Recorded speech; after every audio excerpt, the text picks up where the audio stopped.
allergies are one of the most common types of food allergy seen in children and adults.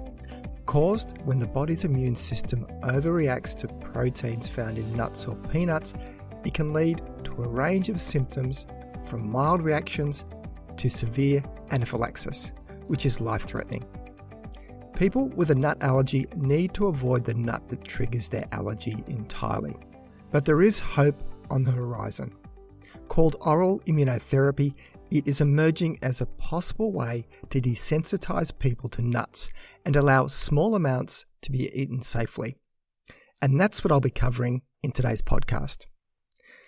A nut or peanut allergy is one of the most common food allergies seen in infants and children. Just for peanuts alone, about 3 in every 100 infants will have an allergy to them. And while some children will naturally outgrow their allergy, most will still have the allergy in adulthood. Food allergies can be life-threatening. Peanuts, tree nuts, and seeds are some of the most common food triggers for life-threatening severe allergic reactions. A nut allergy happens when the body's immune system becomes oversensitive to a protein in a nut. And the sensitivity can mean that people can react even if they are exposed to tiny traces of nuts in food, or even sometimes simply breathing in or touching a nut. Now, when you think of a nut allergy, it is peanuts that usually come to mind, but people can be allergic to all types of nuts. The proteins in peanuts that can trigger an allergic reaction are very different, though, to those in tree nuts. So someone who is allergic to peanuts is not automatically going to be allergic to tree nuts. And just to confuse things, peanuts are not a nut, but they're a legume. Legumes include foods like chickpeas, lentils, and soybeans. That's why it is correct to talk about peanuts and tree nut allergies as different things. A wide range of tree nuts can cause allergic reactions, and these include almonds, Brazil nuts, cashews, hazelnuts, macadamias, pecan nuts, pine nuts, pistachios, and walnuts. So what actually causes a nut allergy? And by nut here, I'm talking about peanuts and nuts, so you can just use the term that suits your viewpoint. All allergies have a common base. It is when the immune system reacts to a specific allergy trigger called an antigen. The immune system produces antibodies against the allergen, which causes inflammatory reactions and the release of a chemical called histamine. Histamine causes hives, hay fever, and other allergic symptoms. Food allergies are very common.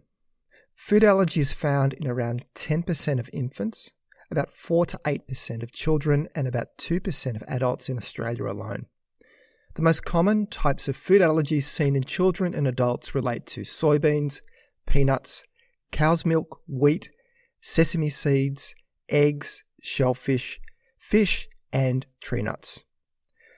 A food allergy needs to be properly diagnosed. This can be done by a doctor or an allergy specialist, and usually a combination of questions to help narrow down the likely list of suspected allergy triggers, combined with skin or blood tests, is normally done. And while the results of allergy tests are a useful guide in determining whether a person is allergic, they are not a reliable guide to how severe a reaction will be. So signs and symptoms of peanut, tree nut, or seed allergies can vary. They range from mild reactions to severe anaphylaxis. Some factors can make allergic reactions to food worse, such as the amount of food eaten, exercising around the time of exposure to the allergen, alcohol, asthma, and being unwell in general. Signs and symptoms of a mild to moderate allergic reaction to food include raised bumps on the skin, which is hives, swelling of the face, lips, and eyes, runny nose, cramps, nausea, or vomiting. But it's peanuts and tree nuts that are the most common foods likely to cause severe allergic reactions. This is called an anaphylactic reaction, and it is life-threatening. Signs and symptoms of a severe reaction include difficulty or noisy breathing, swelling of the tongue, swelling or tightness of the throat, having difficulty talking, wheezing or persistent cough, dizziness or collapse, and in children are paleness and floppiness. If you or a person you care for experience a severe allergic reaction, this is a medical emergency and an ambulance should be called immediately. And if available and you have been trained, the use of an EpiPen auto-injector to administer adrenaline, also called epinephrine, can be life-saving. Now, there is no cure for a nut allergy. That means the only proven way to manage it is to completely avoid exposure to the nuts a person is allergic to. That means being an avid label reader, because nuts can be hidden in all sorts of foods, even in trace amounts. But science is not standing still, and emerging treatments are now being explored. In recent years, some exceptionally promising clinical trials have found that exposure to very small amounts of peanuts in a controlled environment can have a desensitizing effect. The treatment is called oral immunotherapy, and the benefits from it, in those that respond to it, can build a safety margin against inadvertent, life-threatening exposure to peanuts. In one early clinical trial of peanut oral immunotherapy, 40 children aged between 9 months and 36 months were given either high or low dose peanut exposure daily for around 29 months. After the end of the treatment and allowing for a month of following a peanut-free diet, peanut protein was then added back into the children's diet. The results were impressive. Around 80% of children given either high or low dose of peanuts were able to eat peanut-containing foods without having an allergic reaction. And I'll link to this study in the show notes.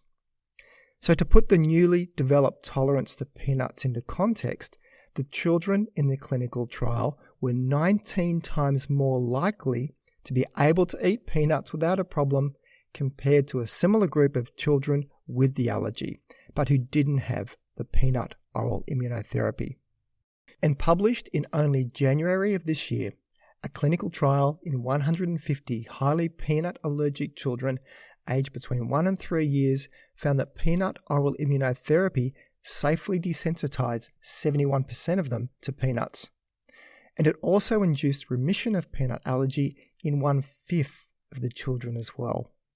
Compare that to the placebo group in this trial, where just 2% of children experienced remission from their peanut allergy, which would have happened as a matter of course over time anyway. Remission was defined as being able to eat 5 grams of peanut protein, so that's equivalent to 1.5 tablespoons of peanut butter, without experiencing an allergic reaction, and that was 6 months after completing immunotherapy. And I'll link to this study in the show notes. Now, what was used for the immunotherapy in this recent trial was peanut flour. The amount of flour eaten was increased to finally provide 2 grams of peanut protein. That's the equivalent of about 8 peanuts. And the benefit of the treatment grew the earlier in life it was given, with 1-year-olds showing the highest rates of remission. And there have even been oral immunotherapy clinical trials using a special drug called AR101, which is derived from peanuts. This drug gives a dose equivalent to 300 milligrams of peanut protein. In one study, a total of 551 people, mostly aged between 4 and 17 years, with severe peanut allergy were enrolled in the trial and randomized to receive either AR101 or a placebo for 24 weeks. And at the end of the trial, each person received a peanut food challenge. For those in the AR101 group, 67% were able to tolerate the equivalent of at least 2 whole peanut kernels without symptoms. This was in stark contrast to people in the placebo group, where only 4% passed through the peanut challenge without reaction. And I'll link to this study in the show notes. But no matter how impressive the results of oral immunotherapy are, it is not implying that the allergy has been cured and peanut butter is back on the menu for kids with a peanut allergy.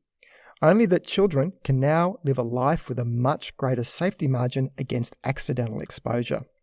But I need to say this really clearly, because of the serious dangers of intentionally exposing children to peanuts, any form of oral food immunotherapy should only ever be considered under direct medical supervision by health professionals, such as immunologists and pediatricians. So finally, what about peanuts during pregnancy? So with nut allergies so common in infants and children, for many years, conventional wisdom was that women should avoid peanuts during pregnancy. In utero exposure to nuts was at one time thought to be a trigger for raising the risk of allergy risk in the children. But this idea has fallen out of favour due to the findings of recent research. Simply, there is little evidence to support the claim that eating peanuts during pregnancy will make a child more likely to develop a peanut allergy.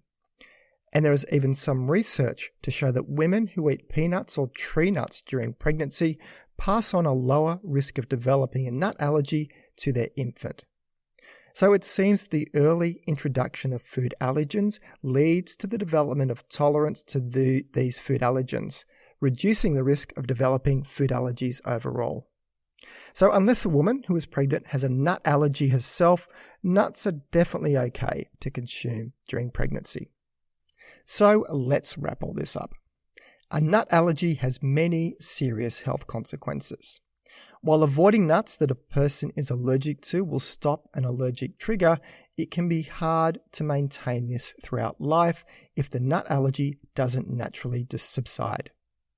Oral immunotherapy is now emerging as a potential way to treat food allergies, to desensitise people to nuts, and to allow small amounts to be eaten safely. So that's it for today's show. You can find the show notes either in the app you're listening to this podcast on, if it supports it, or else head over to my webpage at thinkingnutrition.com.au and click on the podcast section to find this episode to read the show notes. If you find this podcast of value, then please consider sharing it with your friends and colleagues, or maybe even leave a review. This all helps increase the ranking and reach of the podcast, which means a big win for credible, evidence-based nutrition messages while helping to dilute out the crazy and making the world a slightly less confusing place. I'm Tim Crow, and you've been listening to Thinking Nutrition.